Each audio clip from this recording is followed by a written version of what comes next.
Se você clicou nesse vídeo é porque sua vida financeira está lascada para dizer o mínimo. Talvez você esteja com muitas dívidas, talvez não esteja sobrando dinheiro no fim do mês, talvez você ganhe muito pouco ou talvez tudo isso junto. Por isso, hoje, eu vou te ajudar ou pelo menos te mostrar um caminho para você conseguir arrumar sua vida financeira. Então, sem mais delongas, vamos nessa. Primeiro passo: reprogramação mental. Primeiro, eu preciso que você se coloque como protagonista da sua vida. E o que seria isso? Basicamente, é você tomar as responsabilidades pela sua vida estar do jeito que está, independentemente se você teve a maior parte da culpa ou não. A real é que muitas pessoas se colocam na posição de vítima por conforto, afinal, é muito mais fácil culpar o governo, a minha família ou o meu chefe por nunca sobrar dinheiro no fim do mês. O problema dessa mentalidade é que ela te impede de mudar sua realidade, porque se eu não tenho controle sobre o que acontece com as minhas finanças, então por que eu vou tentar mudar, não é? E claro, talvez outras coisas ou pessoas realmente tenham uma parte da culpa pela sua situação, mas se você se portar como uma vítima indefesa, não vai mudar nada na sua vida. Por isso, se coloque como protagonista, se veja como alguém que tem o poder de mudar sua realidade. Outra coisa que você precisa entender é quem é você como consumidor. Você é impulsivo, compra por ansiedade, sente a necessidade de comprar algo novo quando está triste ou entediado? Porque tudo isso influencia diretamente na sua situação financeira. Boa parte dos brasileiros hoje gasta para se sentir melhor, e isso é um problema, porque o dinheiro não resolve o sentimento. E é por isso que a gente precisa falar sobre um dos maiores vilões silenciosos da sua vida financeira, o cartão de crédito. Quando você usa o cartão sem consciência, você perde completamente a noção do dinheiro que já saiu da sua mão. Você passa o cartão hoje e sente que ainda não pagou, e vai acumulando compras sem ver o total crescer de verdade. O problema é que ele cresce, e cresce bem rápido. O triste é que muitas pessoas percebem tarde demais. Para você ter uma noção, de acordo com o Serasa, 73 milhões de brasileiros estão com algum tipo de dívida, e 60% dessas dívidas é só do cartão de crédito. E não me entenda mal, o cartão de crédito pode te beneficiar se você souber usar, mas sejamos sinceros, se você clicou nesse vídeo, provavelmente você ainda não consegue usar o cartão de crédito de forma saudável. Por isso, fique longe dele, pois usar o cartão de forma errada é como dirigir um carro a 180 km sem saber frear. Pode parecer empolgante no começo, mas é questão de tempo até dar ruim. Agora, se você já tem dívidas no cartão, seu foco precisa ser renegociar com o banco e eliminar a dívida o mais rápido possível. E se você não tem, trate o cartão como uma ferramenta. Ele não é dinheiro extra, ele não é um salário adiantado, é apenas um meio de pagamento. Se você não souber usar, é melhor evitar.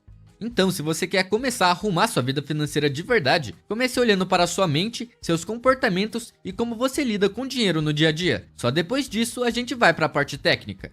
Segundo passo: raio-x financeiro. Essa parte aqui é simples, mas muita gente ignora, e por isso continua quebrado. Para mudar sua vida financeira, você precisa saber exatamente onde está, porque você não consegue sair de um lugar se nem sabe onde está pisando. Então, o segundo passo é fazer um raio-x financeiro completo da sua vida. Anota tudo, quanto você ganha, quanto entra por fora, mesmo que seja R$50 de um bico ou uma venda aleatória, e depois anota absolutamente tudo que sai. Aluguel, comida, transporte, contas de luz, cartão, assinaturas e principalmente gastos pequenos que você costuma ignorar. Aquele cafezinho, a gorjeta, o delivery no final de semana, tudo. Quando você faz isso por um mês completo, você descobre a verdade nua e crua sobre onde realmente está indo o seu dinheiro. E quase sempre a galera se assusta, porque nunca é só o aluguel que é alto ou o salário que é baixo. Na maioria dos casos, é uma soma de pequenas negligências que viram um rombo. Com esse raio-x em mãos, você vai conseguir enxergar exatamente onde precisa agir, e é isso que separa quem continua afundando de quem começa a sair do buraco.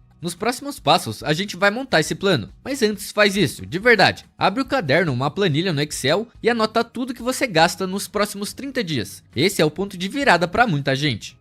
Terceiro passo: cortes estratégicos de gastos. Agora que você já sabe onde está o problema, chegou a hora de agir. E é aqui que muita gente erra, tentando cortar o doce de R$5 e achando que isso vai mudar tudo. Não vai. O problema não é o doce ou o café que você compra. O problema são os gastos grandes que você nem considera cortar, porque já estão enraizados no seu estilo de vida. Então, é nessa ordem que você precisa seguir. Primeiro, reduza custos fixos grandes, como moradia, transporte e alimentação. Depois, elimine assinaturas e serviços que você não usa ou usa pouco. E só então pense nos seus gastos pequenos, como café ou chocolate. Se você paga um aluguel que consome metade do seu salário, talvez seja a hora de mudar para um lugar mais simples ou dividir sua moradia. Se você está quebrado e tem um carro caro, talvez seja a hora de pensar o que cargas da água você está fazendo da sua vida, porque isso não faz o menor sentido. Repense sobre suas decisões financeiras e troque por um carro mais barato, ou até comece a usar transporte por app ou público.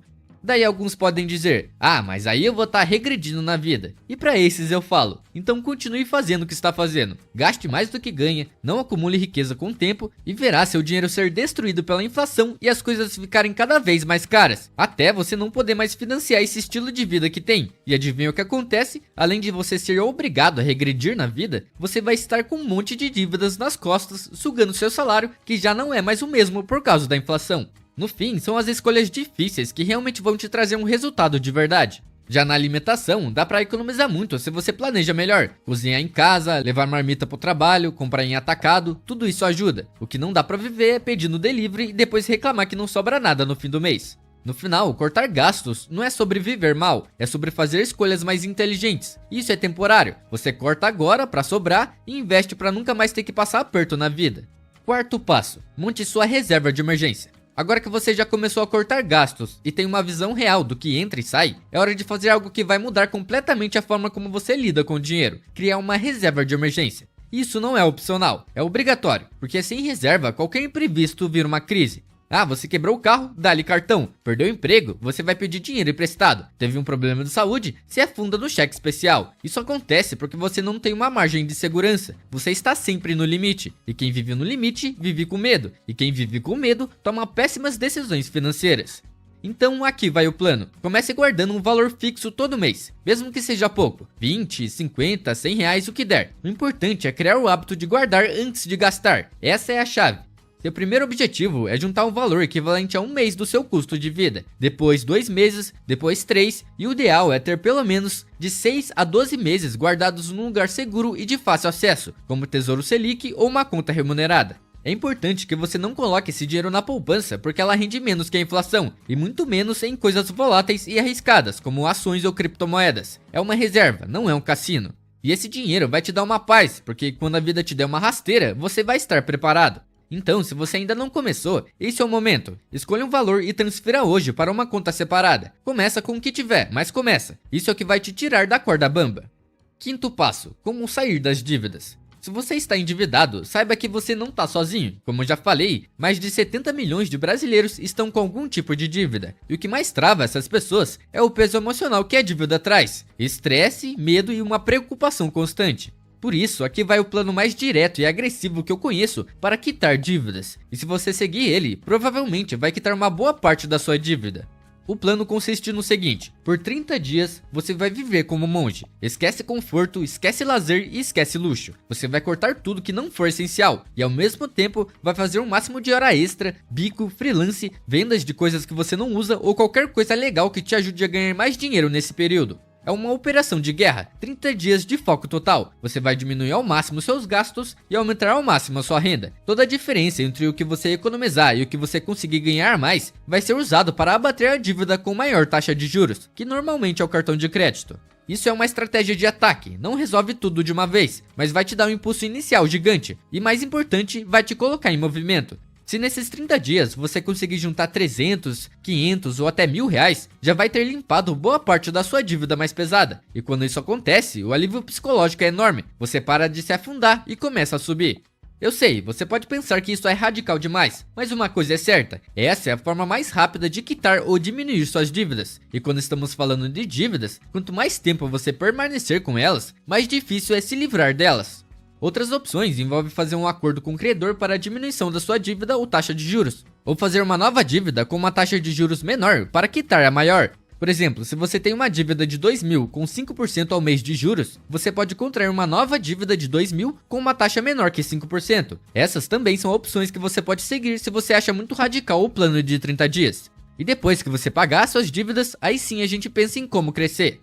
Passo 6. Aumente sua renda de forma realista. Cortar gasto resolve por um tempo, mas aumentar a renda muda o jogo completamente. E aqui não estou falando de ganhar 10.000 por mês do dia pra noite. Estou falando de passos práticos, reais e possíveis.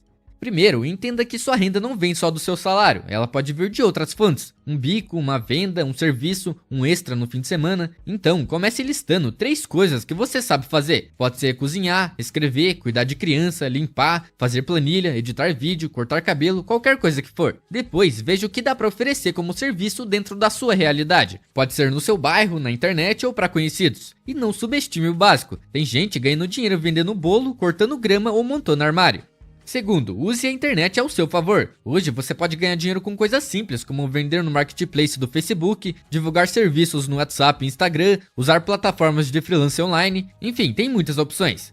Terceira coisa, seja agressivo no uso do seu tempo. De acordo com o relatório digital, o brasileiro passa em média 9 horas por dia nas redes sociais. Agora, imagine se você usasse metade desse tempo para fazer renda extra. Com certeza iria criar algo grande. E quarto, e esse é um dos mais importantes, aumente seu valor no mercado. Quanto mais você sabe, mais você vale. E hoje tem um monte de curso gratuito e acessível na internet para você aprender uma habilidade nova. Seja um curso no Excel, vendas, marketing digital, edição de vídeo, designer, o que for. Estude e se capacite, nem que seja 30 minutos por dia. Aprenda alguma coisa nova que pode ser vendida depois como serviço ou que te coloque em uma vaga melhor. Porque quem não evolui fica para trás, e num mercado cada vez mais competitivo, quem não se atualiza é substituído. A ideia aqui não é se matar de trabalhar para sempre, é construir uma fase temporária de esforço máximo, para ganhar mais agora e criar uma margem para guardar, investir e depois escolher trabalhar menos se quiser. Porque ninguém enriquece só cortando gasto, você precisa crescer, e crescer exige ação, e não adianta só assistir esse vídeo, você tem que aplicar. Sétimo passo, comece a investir. Se você chegou até aqui, conseguiu organizar suas contas, reduzir seus gastos, aumentar a renda e montar sua reserva. Agora falta um passo muito importante, investir esse dinheiro. E aqui eu já vou ser direto, investir R$50 por mês não vai mudar sua vida, serve para criar o hábito, mas se você quer de fato conquistar liberdade financeira, precisa investir uma quantia maior e com estratégia. E isso só vai ser possível se você seguir o que já falamos antes, ganhar mais e gastar menos. Então vamos direto ao ponto. Agora que sobra dinheiro no fim do mês, o que fazer com ele? Bom, primeiro você precisa entender seu perfil de investidor. Isso vai ajudar a escolher onde colocar seu dinheiro de uma forma que faça sentido com o seu jeito de pensar. Existem basicamente 3 perfis. Temos o conservador, que gosta de segurança, não quer correr risco e prefere ganhar menos, mas dormir tranquilo. Temos o moderado, que aceita correr um pouco de risco, desde que veja potencial de um retorno maior. E temos o arrojado, que está disposto a correr mais riscos em troca de ganhos maiores no longo prazo. E ele tem estômago para aguentar oscilações. Nenhum perfil é melhor que o outro. O melhor é o que combina com a sua realidade e personalidade. Agora vamos aos 3 tipos de investimentos que combinam com cada perfil. Se você é conservador, a melhor opção é a renda fixa, como Tesouro Direto, CDBs com liquidez diária e contas que rendem 100% do CDI. Esses produtos são mais previsíveis, têm pouca oscilação e costumam render mais que a poupança. Se você é moderado, você pode começar a estudar e investir em fundos imobiliários. Eles pagam uma renda mensal e têm uma volatilidade menor que ações. É uma forma interessante de receber uma graninha todo mês. Já se você tem um perfil arrojado, o caminho é estudar o mercado de ações e investir em empresas sólidas, com histórico de crescimento e bons fundamentos. Não é para colocar todo o seu dinheiro nisso, mas sim uma parte, sabendo que o retorno pode ser maior, mas o risco também é. Para mim, o melhor desses 3 caminhos é colocar um pouco em renda fixa, um pouco em fundos imobiliários e um pouco em ações, tanto no Brasil quanto no exterior. Assim você sofre menos riscos e tem um retorno maior do que a renda fixa no longo prazo.